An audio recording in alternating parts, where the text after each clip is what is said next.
This incompetent moron will finally embarrass herself. After this deal, I'm done with her. I stared at the text message glowing on Miles's tablet screen, my coffee growing cold in my hands. The words felt like ice water in my veins. 6 months. 6 months I had poured my heart, soul, and every waking moment into preparing for tomorrow's pitch meeting with Gravora Group, the deal that would make or break our consulting firm, Thornlin Analytics. My name is Joanna Wilkes, and for the past 8 years, I've been building something I thought was ours. Miles and I started this business together in Portland, Oregon, working 16-hour days from our cramped apartment, surviving on instant noodles and determination. I was the strategist, the one who crafted our proposals and presentations. He was the charmer, the face that clients loved. At least that's what I believed. The tablet had been sitting on our kitchen counter, forgotten after Miles rushed upstairs to take what he called an urgent client call. The screen lit up when I accidentally bumped it while clearing dishes. What I saw made my stomach drop. The message was sent to someone named V, with a heart emoji next to the contact name.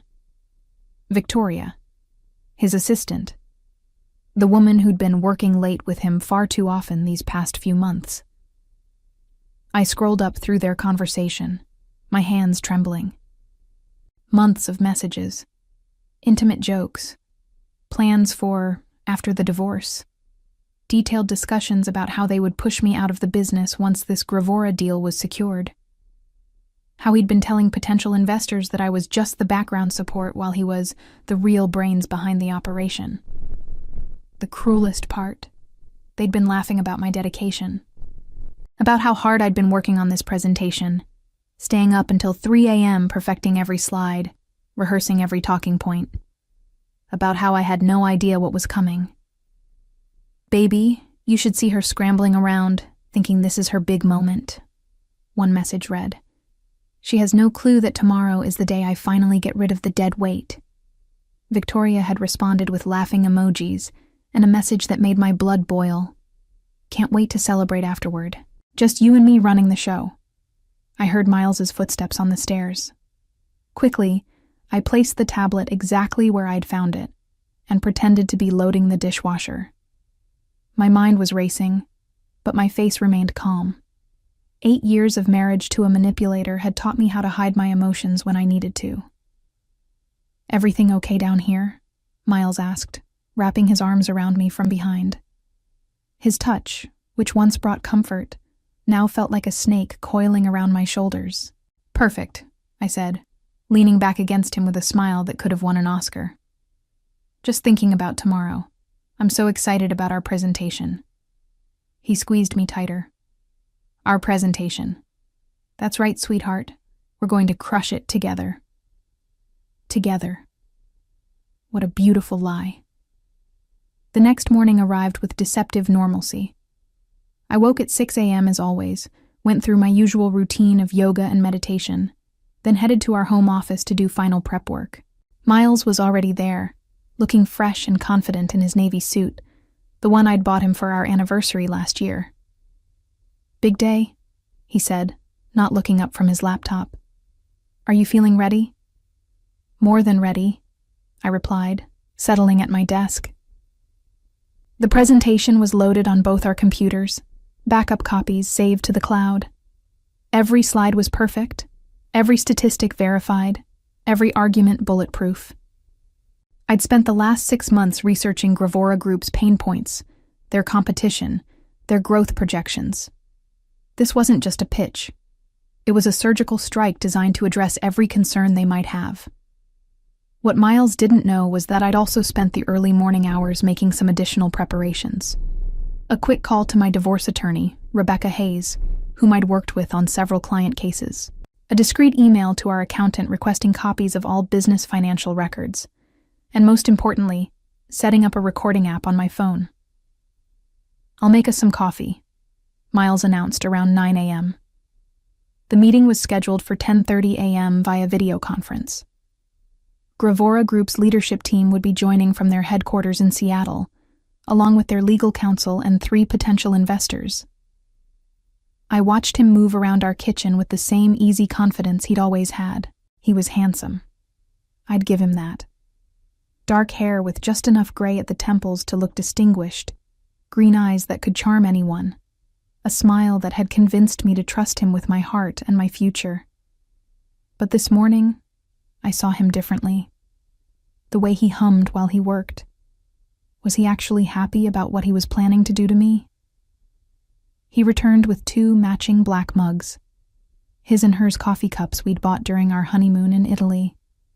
The irony wasn't lost on me.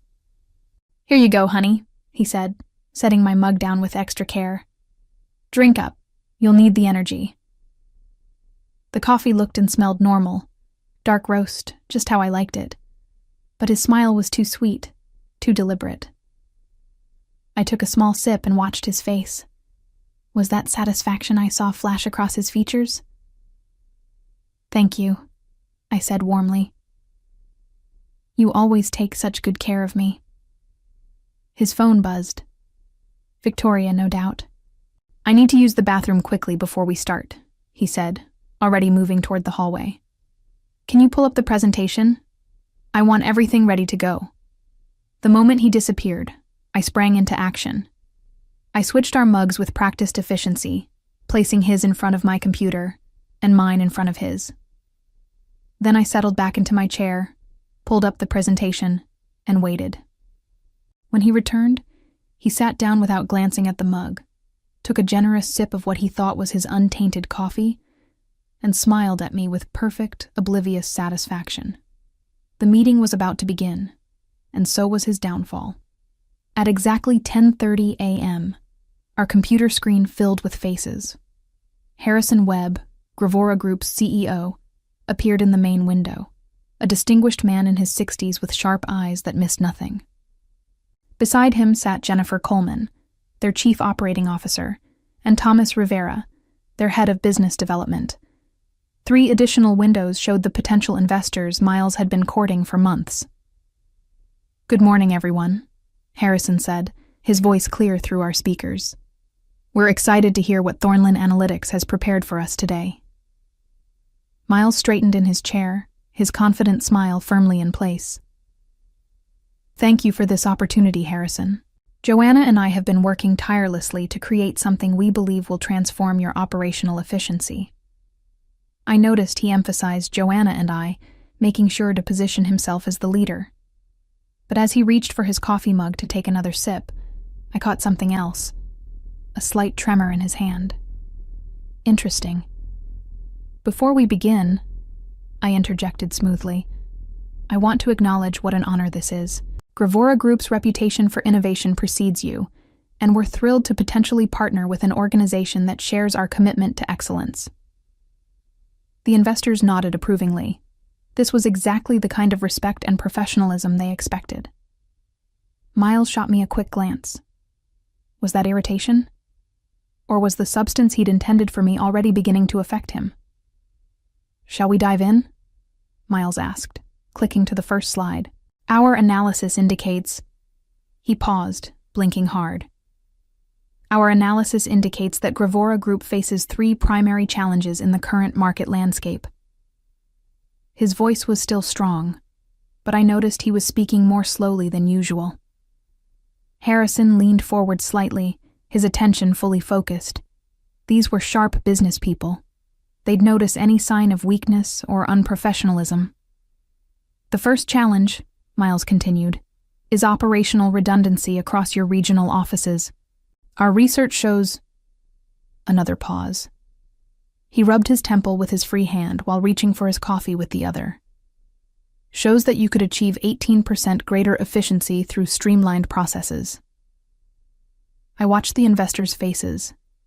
They were listening intently, but I could see subtle signs of concern beginning to form. Miles was stumbling slightly over words that should have been second nature to him. "The second challenge involves data integration," I said, seamlessly taking over.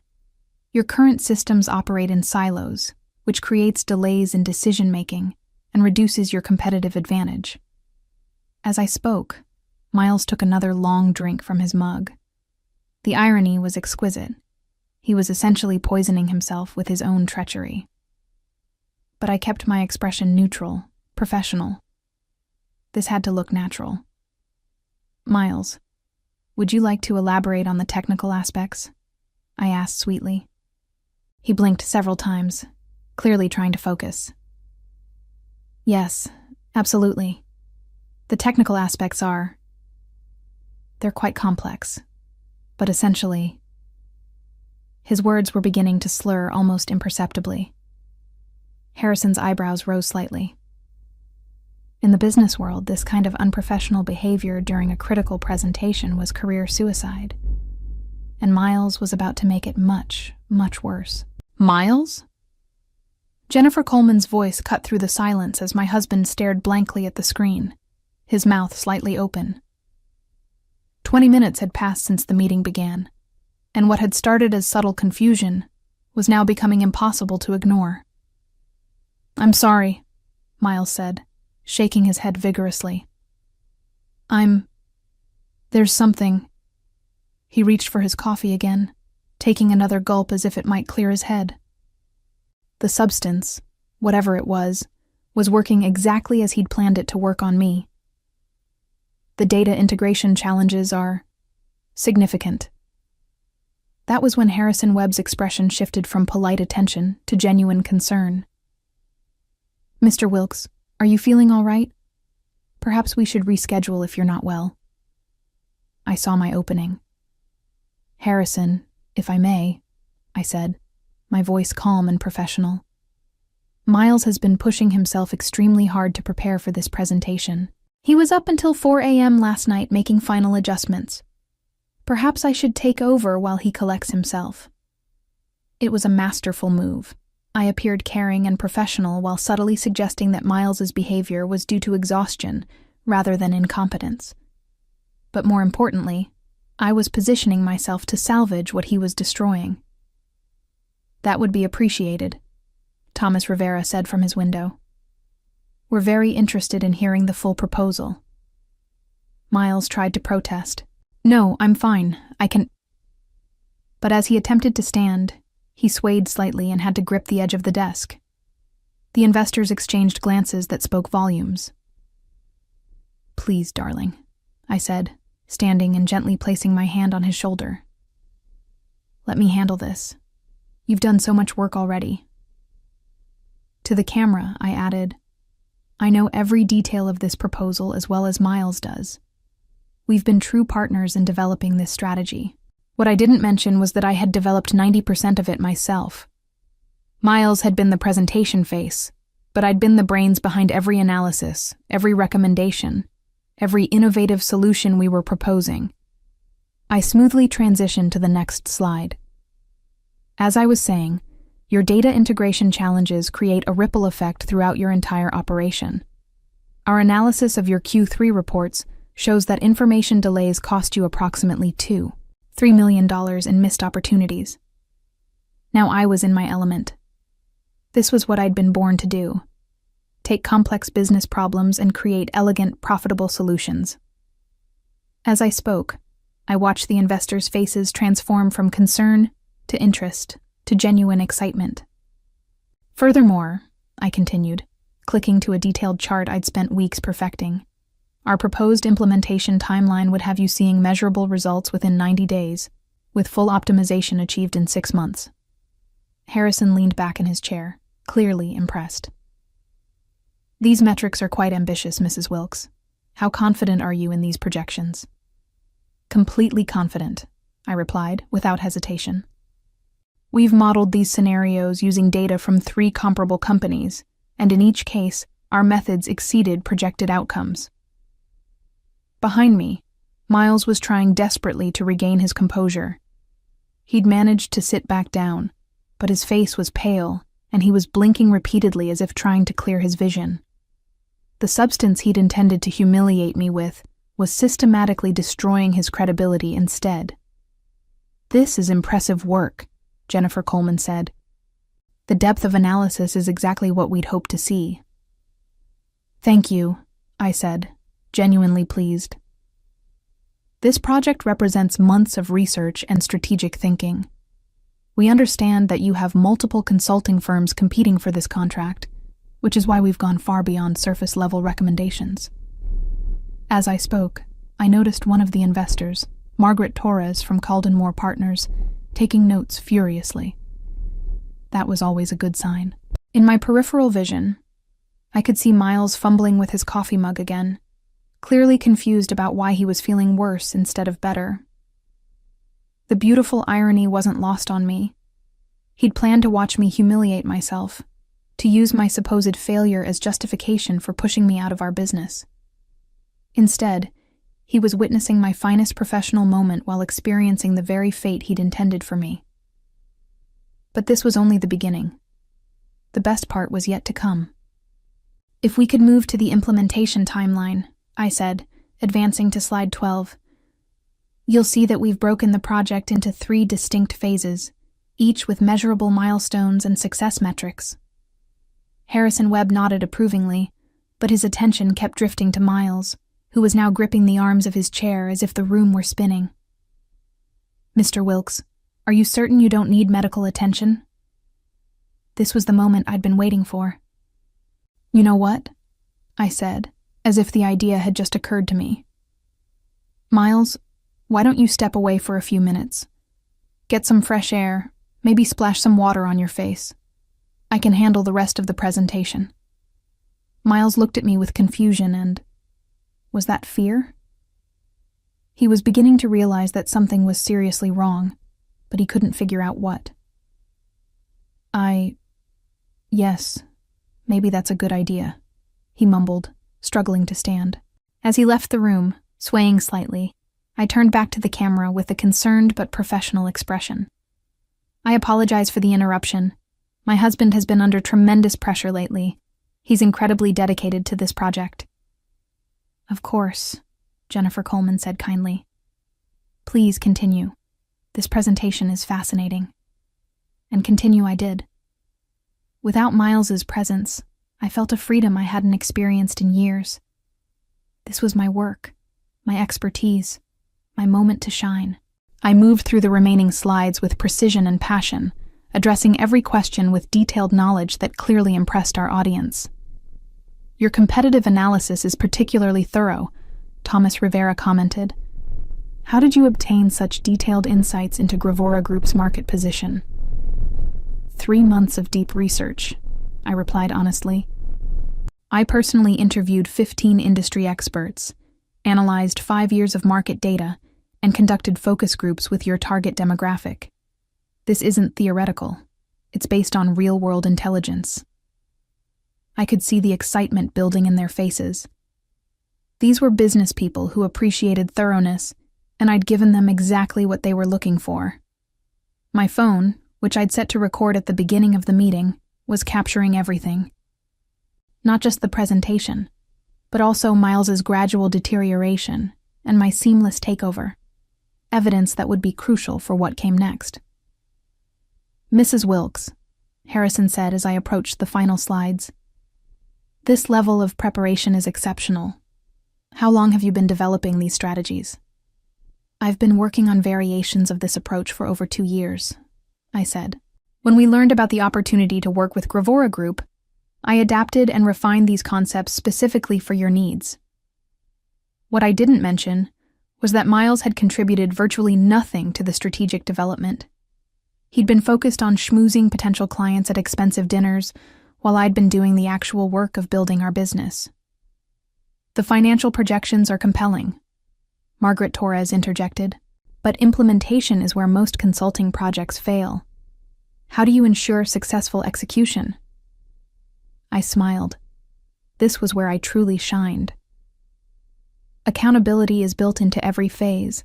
Weekly progress reports, monthly milestone reviews, and quarterly strategic assessments. Plus, I personally oversee every major implementation step. You personally? Harrison asked. Absolutely. This isn't a project we hand off to junior staff. When you work with Thornlin Analytics, you get our senior-level expertise throughout the entire process. I was being careful with my language, subtly positioning myself as the primary resource rather than Miles. But I was doing it professionally. focusing on capability rather than making any negative comments about my husband. As we moved into the final phase of the presentation, I felt a surge of confidence I hadn't experienced in months. This was going better than I'd ever dreamed. And the best part? Miles was missing his own professional destruction. The presentation concluded to enthusiastic responses from all participants. Harrison Webb looked genuinely excited, Jennifer Coleman was asking detailed follow-up questions, and the investors were clearly impressed by what they'd seen. "Mrs. Wilkes, this has been outstanding," Harrison said. "I have to ask, is this level of strategic thinking typical of your work?" "It is," I replied confidently. "I believe in going beyond surface-level analysis to uncover the real opportunities for growth and efficiency." "How soon could you begin implementation if we move forward?" Thomas Rivera asked. "Immediately," I said. "I've already cleared my schedule in anticipation of this project. My full attention would be dedicated to ensuring Gravora Group's success." Again, I was careful to use I rather than we. Not inaccurately. I truly was the one who would be doing the work. But it was also strategically positioning myself as the primary resource. That's when Miles stumbled back into the room, looking even worse than when he'd left. His face was ashen. He was moving unsteadily, and there was genuine confusion in his eyes. "How's everything going?" he asked, his words noticeably slurred now. The contrast was striking. Here I was, delivering a flawless presentation with confidence and expertise, while he could barely form coherent sentences. The optics were devastating for him. "We were just discussing implementation timelines," I said gently, as if speaking to someone who was clearly unwell. "Why don't you sit down, honey?" Harrison Webb's expression had shifted to one of concern mixed with professional assessment. In the business world, reliability and professionalism were everything. What he was witnessing would raise serious questions about Miles's capability to handle a multi-million-dollar project. "Mr. Wilkes," Harrison said carefully, "perhaps we should continue this conversation when you're feeling better." No, Miles protested, trying to inject energy into his voice. "I'm fine, just tired. Let me walk you through the final recommendations." But when he tried to advance to the next slide, he clicked the wrong button and accidentally closed the presentation entirely. The fumbling that followed, his desperate attempts to reopen the file while clearly struggling with basic computer functions, was painful to watch. "It's all right," I said smoothly, reopening the presentation on my computer and sharing my screen instead. "Technical difficulties happen. Here we go." I guided the discussion through the final points with professional grace, making Miles's struggles look like minor hiccups rather than major red flags. But the damage was done. These business leaders had seen everything they needed to see.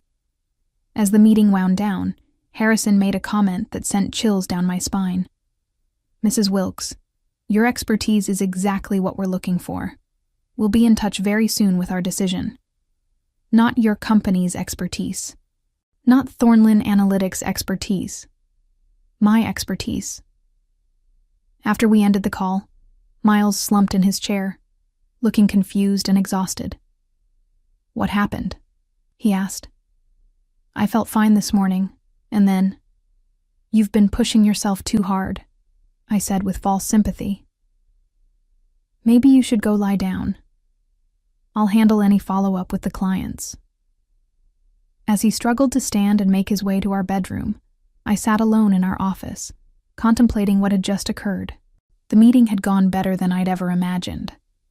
I'd not only salvaged what Miles had tried to destroy, I'd potentially secured the biggest contract of our careers. But more importantly, I'd documented everything. The recording on my phone captured not just Miles's deteriorating condition, but also his admission that he'd felt fine that morning before drinking the coffee he'd prepared. The trap he'd set for me had caught him instead. And now it was time to spring a few traps of my own. Within an hour of the meeting's conclusion, I was already implementing the next phase of my plan. Miles was upstairs, sleeping off whatever substance he'd intended to use against me, while I worked methodically to secure my future and expose his betrayal. First, I called Rebecca Hayes, my attorney. "Rebecca, it's Joanna Wilkes. We need to meet today. I have evidence of my husband attempting to drug me, plus documentation of his plans to steal our business." "Joanna, that's a serious accusation. What kind of evidence are we talking about?" "Audio recordings, text messages, and witness testimony from a business meeting where he inadvertently dosed himself with whatever he'd put in my coffee. Can you meet me at 4 p.m.? Next, I forwarded the screenshots I'd taken of Miles's text conversation with Victoria to my secure email account. Then I sent a carefully worded email to Harrison Webb. "Dear Mr. Webb, thank you for your time today. I wanted to follow up personally on a few details from our presentation. As you may have noticed, my husband seemed unwell during our meeting. This morning's incident has made me realize that I need to address some personal matters that could affect our professional relationship. I want to assure you that my commitment to this project remains absolute, and my ability to deliver results is in no way compromised by these personal circumstances. I'll be available by email and phone for any questions you might have." It was professional, but hinted at underlying issues without being explicit. Harrison Webb was shrewd enough to read between the lines. Finally, I called our business accountant and requested an emergency audit of all company finances. I need documentation of who contributed what to the business, including intellectual property, client relationships, and financial investments.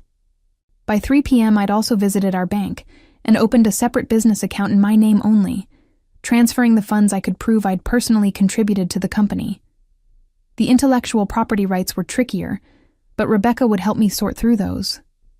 Miles was still sleeping when I left for my attorney meeting. I left a note saying I'd gone to run errands and would be back by dinner. Let him think everything was normal for a few more hours. The irony was delicious. He'd spent months planning to push me out of our business, thinking I was too naive and trusting to see it coming. But his own arrogance had blinded him to the most important fact. I'd built this company. I was the strategist, the researcher, the one who created the solutions our clients paid for. He'd just been the pretty face delivering my work. Now he was about to learn exactly what happened when you underestimated the woman who'd made your success possible. At 6 p.m., I returned home to find Miles awake, but still groggy, sitting at our kitchen table with a cup of tea. The irony of him drinking something I'd prepared wasn't lost on me, though this time it was just harmless chamomile. "Feeling better?" I asked, setting down my purse and affecting a concerned tone. "I don't understand what happened," he said, rubbing his temples. "I felt fine this morning, then suddenly I could barely think straight during the meeting. I probably ruined everything." "Don't worry about it," I said soothingly. "I managed to salvage the presentation. Actually, Harrison Webb seemed quite impressed with our work." Miles looked up sharply. "Our work?" "Well, the strategic analysis we developed together," I said carefully. "Though I did most of the talking after you started feeling unwell." I watched his face as the implications sank in. If I'd successfully completed the presentation, then his plan to watch me fail had backfired completely. But he couldn't figure out how or why he'd been the one to fall apart instead. "Did they say anything about moving forward?" he asked. "Harrison said they'd be in touch soon with their decision. I think we have a real chance." What I didn't mention was the email I'd received from Harrison just an hour earlier. "Joanna, after today's presentation, I'm confident that you're exactly what Gravora Group needs. Let's schedule a call tomorrow to discuss terms. I was impressed not only by your strategic thinking but also by your professionalism under difficult circumstances. The contract was mine. The business was mine. And tomorrow, Miles would learn exactly how thoroughly his life was about to change." As we sat there sharing dinner, him still confused about his mysterious illness, and me quietly planning his downfall, I reflected on how poetic justice could be. He'd tried to drug me into professional humiliation. Instead, he'd drugged himself into obsolescence. The revenge was just beginning, but already, it was more satisfying than I'd ever imagined. 6 months later, I sat in my new office overlooking downtown Portland, reviewing the latest quarterly reports from the Gravora Group project. The results exceeded even my optimistic projections. We'd achieved a 22% efficiency increase and saved them $3.8 million in the first phase alone. The divorce had been swift and decisive. Rebecca Hayes had presented such compelling evidence of Miles's attempted sabotage and planned theft that his attorney had advised him to settle quickly. I'd retained full ownership of Thornland Analytics, along with our client list and all intellectual property I could prove I'd developed. Miles had tried to contest the settlement, claiming he'd been drugged without his knowledge. But when the toxicology report revealed traces of a mild sedative, something easily obtainable but requiring premeditation to use, combined with his text messages plotting to remove me from the business, his credibility had crumbled entirely. Victoria had been terminated from her position the same week I'd forwarded her inappropriate communications with my husband to her professional licensing board. The consulting industry in Portland was smaller than most people realized. Her reputation was effectively finished. I'd expanded the business by 40%, hired 3 brilliant analysts, and secured 2 additional major contracts based solely on the success of the Gravora project. The company that Miles had planned to steal from me was now thriving beyond either of our original dreams, and it was mine alone. Sometimes, late in the evening when I reviewed my work, I thought about that morning 6 months ago. How he'd handed me that coffee with such smug satisfaction, so certain he was about to watch me destroy myself. How he'd never imagined that his own arrogance would be his downfall. The beauty of perfect revenge, I'd learned, wasn't in elaborate schemes or dramatic confrontations. It was in simply allowing someone's own malice to consume them while you stepped aside and claimed the life they'd tried to steal. Miles had taught me one final valuable lesson. Never trust someone who would poison your coffee. But more importantly, always make sure you know which cup is which. In the end, justice had been served in the most fitting way possible. He'd drunk deeply from the cup of his own treachery, and I'd inherited everything he'd thought was his. As I looked toward the future, I couldn't help but smile at how perfectly the tables had turned in my favor.